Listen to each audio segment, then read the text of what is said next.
Salut à tous. Eh ben, voilà, ce débrief-là, il va être assez long, hein, parce qu'il y a eu quand même pas mal de choses à dire, pas mal d'occasions. Un PSG qui a eu 70% du monopole du ballon, un PSG qui a dominé très largement ce match, avec des joueurs qui étaient plutôt bons ce soir, alors qu'on ne vienne pas me dire « Oui, mais c'est que Montpellier, faut se les taper Montpellier ». Et puis quand le Barça ou le Real ont du mal, voire se font sortir par des clubs de Détroit espagnol, on parle de « Oulala, il se passe des choses énormes, même là-bas, ça rame un peu, c'est difficile et compliqué, nanani, nanana ». Donc quand Paris ou d'autres clubs sont à la hauteur de ce qu'on attend, faut le dire aussi, faut le dire. Quand ils font de la merdasse, je suis pas le dernier à le dire. Quand les joueurs sont pas au niveau, je suis pas le dernier à le dire. Et là, tout simplement, ils ont fait leur taf. Et un sacré beau taf. Victoire 4-0 du PSG. Alors, j'ai noté pas mal de choses. Tout ce qui s'est passé, parce qu'il faut les retenir. Alors, donc, ça a commencé déjà par la 9e minute de ce match avec une balle en profondeur de Paredes, qui a fait quand même, en première mi-temps notamment, du très bon boulot dans des extérieurs du pied, casser les lignes ou à terre ou en hauteur. Vraiment, milieu de terrain, Paredes a été franchement très bon dans cette première mi-temps.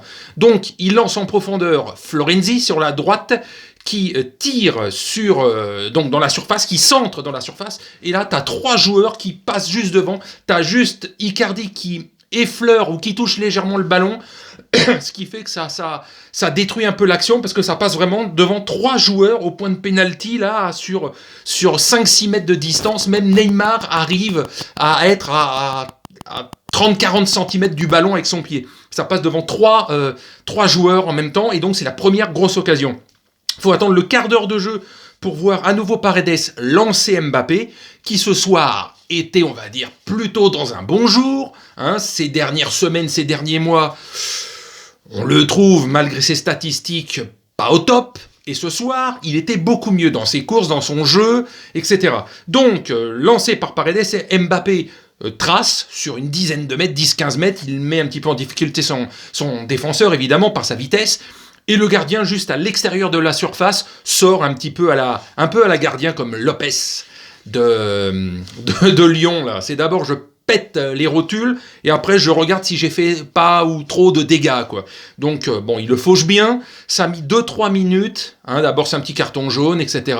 Mbappé qui a du mal à se relever. Donc, mais on vérifie avec le VAR, etc., etc. Et finalement, il y a expulsion, on va dire, un peu logique, hein, parce que ça arrive dans n'importe quelle autre équipe, ça, n'importe qui dira oui, il y a carton rouge, si ça vous arrive contre, c'est évident.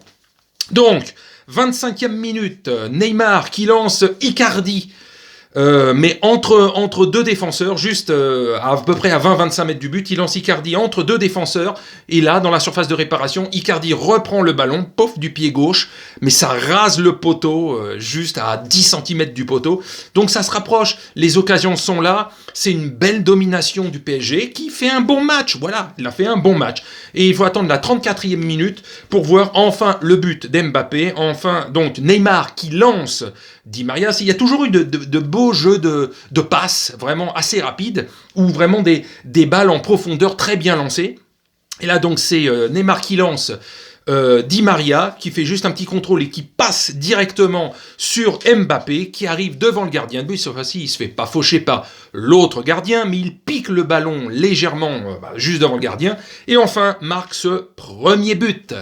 C'est pas fini, car à la 37e, il y a encore une grosse occasion, notamment pour Neymar, qui longe la surface. À un moment, il est sur le côté, et il traverse carrément toute la largeur de la surface de réparation. Il passe un défenseur, 2, il accélère, il tire, et c'est un très bel arrêt du gardien qui évite le but. Et la seule occasion de Montpellier arrive à la 41e minute sur un corner. Bon, voilà, une des rares occasions qu'ils ont eues, et ça a mis en danger, sérieusement, juste avant la mi-temps, le PSG. Donc voilà, 1-0, complètement logique. Ils sont à 10, mais il n'y a pas de honte, c'est pas une expulsion pourrie, etc. Non, c'est malheureusement mérité sur ce coup-là. Et donc, à la mi-temps, Navas est remplacé. Alors, je ne sais pas exactement ce qu'il a. Il a peut-être une contracture ou un truc comme ça.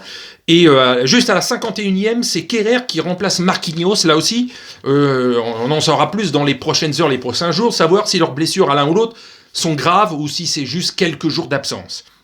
Donc, à la reprise de la seconde mi-temps, on a eu à la 54e minute la reprise, alors là aussi, un centre qui vient toujours du même côté, de la droite du but, et reprise de volée donc de Icardi, vraiment une belle reprise de volée, et là c'est une énorme parade encore du gardien de but, on se dit, oula, ça chauffe toujours, il y a du spectacle, on s'emmerde pas, c'est agréable, quoi. C'est agréable à regarder. Et arrive, alors là, les 6 minutes, un peu 5-6 minutes de folie, puisque déjà avec cette reprise à la 54e, mais à la 59e, il y a le but de Neymar.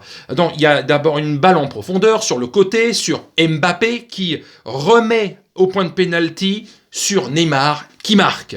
Et à peine 2-3 minutes plus tard, c'est quasiment la même action. Pas avec les mêmes joueurs, mais c'est quasiment la même action.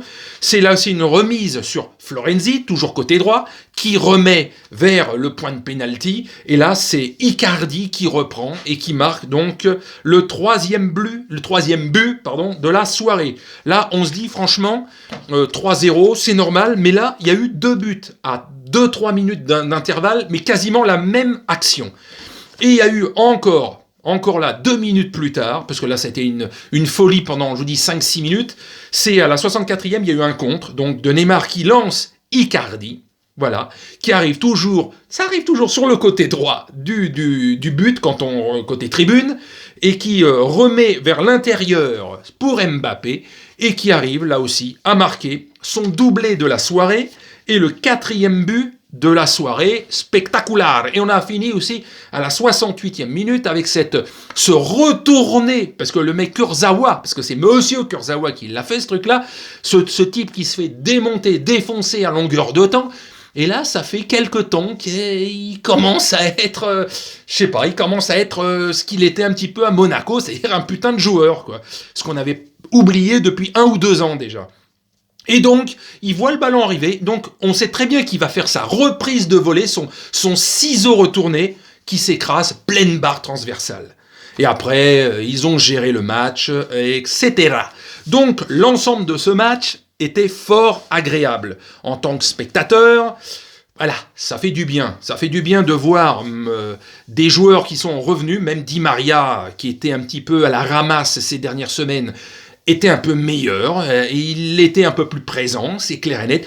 Tout le monde était, on va dire, à un vrai bon niveau. J'ai pas dit top niveau, j'ai dit à un vrai bon niveau qu'on n'avait pas vu depuis plusieurs semaines, voire plusieurs mois pour certains.